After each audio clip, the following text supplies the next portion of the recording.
Now, welcome to today's Gold Conversation, where our focus is to explore ways on how we can achieve a sustainable ecosystem. Now, right here at Kenya's Gold, we have been exploring the advantages that bamboo has when it comes to environment. But today, in this Gold Chat, we will be talking about the value addition aspect of bamboo. And to help us do that, we will be meeting Mr. Samson all the way from Kefri, who will be shedding more light on all matters value addition.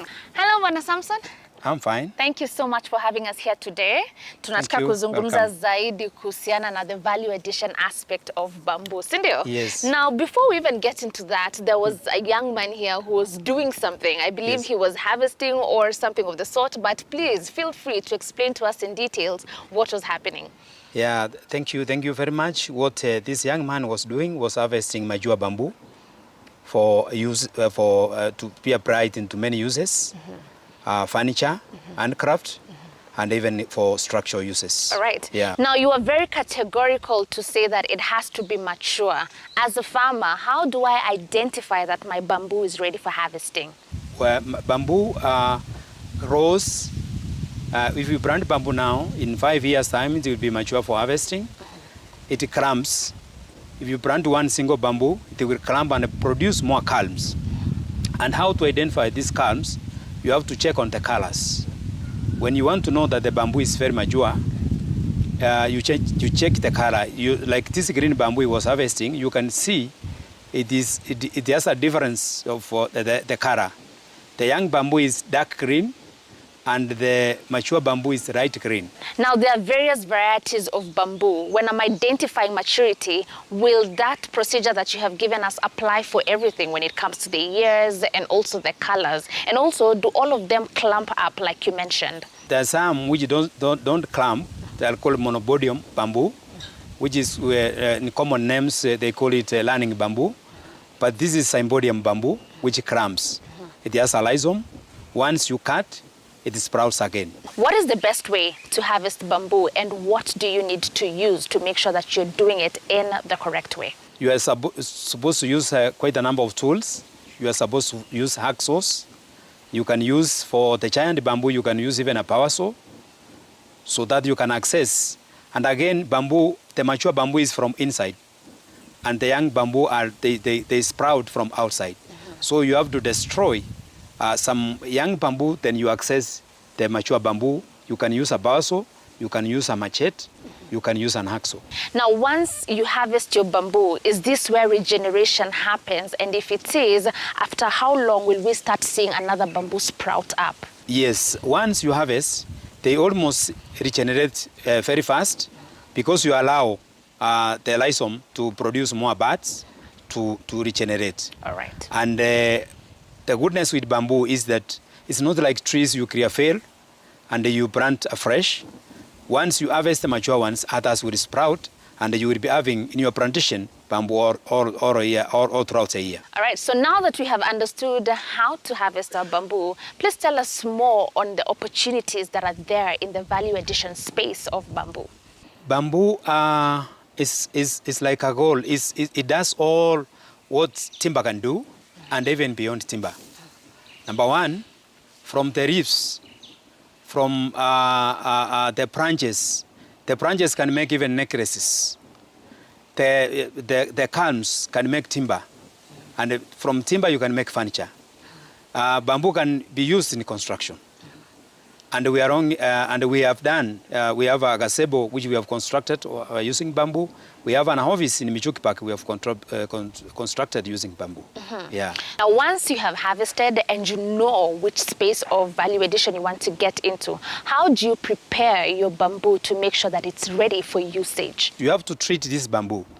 Why?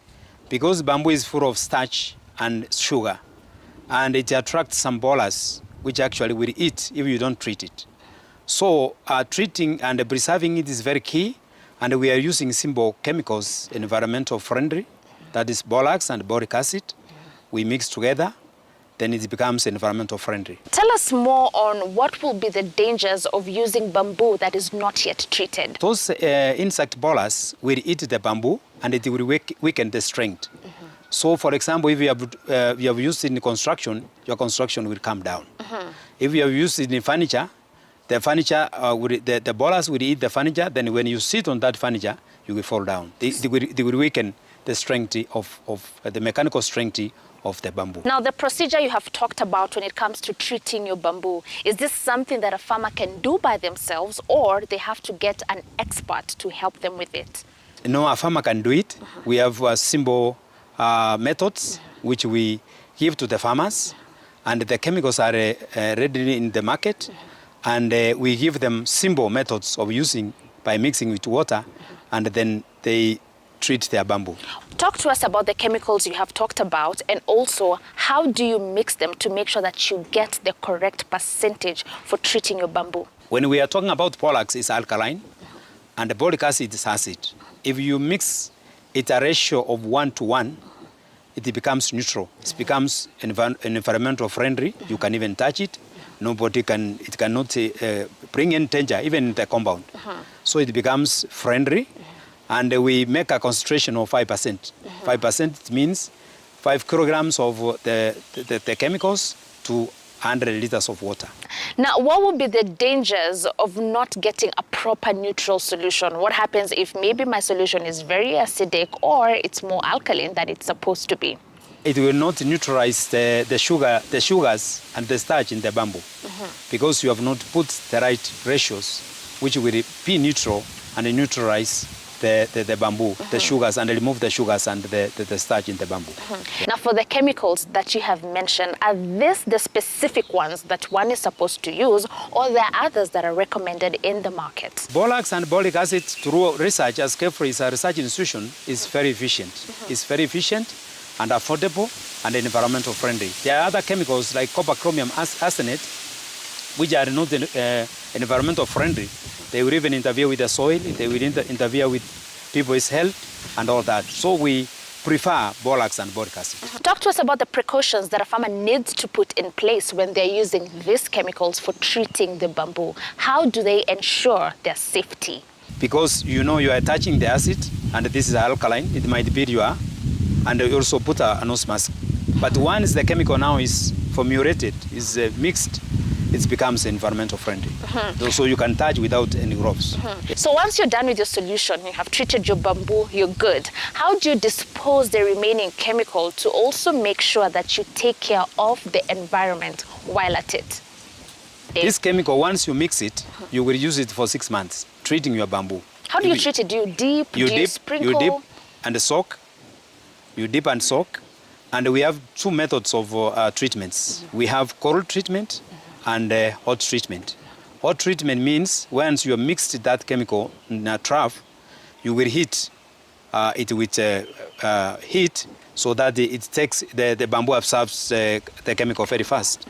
You just warm the water so that you dip in the bamboo. But when you are doing cold treatment, you need to leave your bamboo in that chemical for 3 to 4 days. What are the dangers of the solution being at a boiling temperature? The chemical will evaporate. If you boil, the chemical will evaporate and leave the water, and this water will not, you will interfere with the formulation. Between the hot system and the cold system of treating the bamboo, which one is more preferred by farmers and why? You are doing commercial bamboo production in different products, you need to use the hot treatment. But when, as a farmer, if you are doing it slowly, you are not in a hurry, you use the cold treatment. Because in the aspect of hot treatment, you are using firewood and other things, the cost again will go high. Once you harvest and you're now going for treatment, in what state do you treat it? In what size? Do you put it as whole? Do you cut it? Guide us on that. Thank you very much. Once you harvest a bamboo, first of all, you have to remove the branches. Second stage, you have to size it to, like now, some bamboo, they grow up to 30 meters, 40 meters. You have to size them to the size which you can be able to carry in a truck. And also further, you will size it to the measurements of your trough where you are going to treat. And before you, after sizing, you will perforate the internodes. Bamboo has got internodes. You will perforate them using a metal to allow when you will dip that bamboo or soak, it will take in the chemical. So you will either use D12 to punch it, or you can use drilling machine with the R6. You drill it if you want it faster. And that's when you want to use the bamboo as whole. As whole, yes. All right. Yes. Please tell us how that bamboo as whole can be used. It's used in making what? Yeah, this whole all-come bamboo is used in making furniture, handcrafts, for weaving, for charcoal, like the waste, and many other products. All right. Yeah. Now that you have understood how to treat a bamboo when it's whole and where it's used as, please show us or explain to us how the other, when you're not using it as whole, how do you treat it? Now, when you want to process bamboo into timber, you have to split. We have a splitter, split it, which is 1 centimeter diameter, make it stripes, and take it again to another machine called two-sided knot brainer. It will flatten the knots. Then from there, you will take it for treatment. After treatment, you will dry the bamboo until it attains the moisture content of 12 to 15%.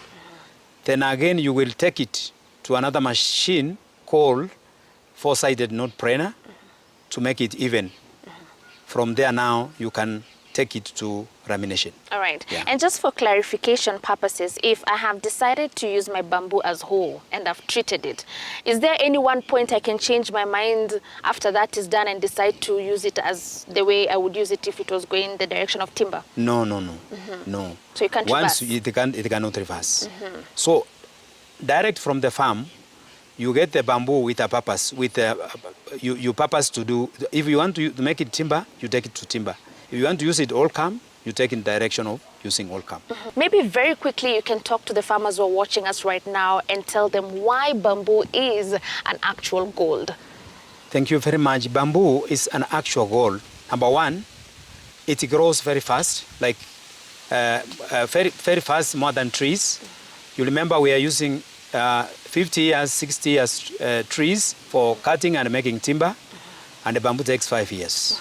And it can be used to make the furniture. This 50-year tree can be cut for. Number two, bamboo, you don't clear fail. As I explained earlier, you just select the mature ones, and one clump can produce up to 100 clumps. So you can cut like 50. There's a lot of biomass, and others will sprout. So in terms of conservation, your land will not be bare. You will always have trees for as we are targeting even tree cover to increase tree cover. Number three, bamboo is very good in controlling soil erosion, especially in the riverines, and it beautifies water. So we encourage farmers to plant even in the riverines and in their own farm, so that it can take care of their soil erosion. All right. Yeah. Thank you so much for that very detailed explanation. In case you're wondering, why should I go the bamboo direction? Mr. Sampson has made that very clear. You do remember, now more than ever, we are having conversations about saving our planet. And with the bamboo, it does release more oxygen than normal trees and takes in more carbon dioxide than normal trees. And that helps clean the gases in the air. Now, we're taking a short commercial break, but when we come back, we will practically see some of the products that they are making using bamboo. In the meantime, if you do have any question or feedback that you'd like to get through to us, talk to us across all our social media platforms on Instagram at Kenya's Gold. Our SMS line is 22422, and our email is kenyasgold@royalmedia.co.ke.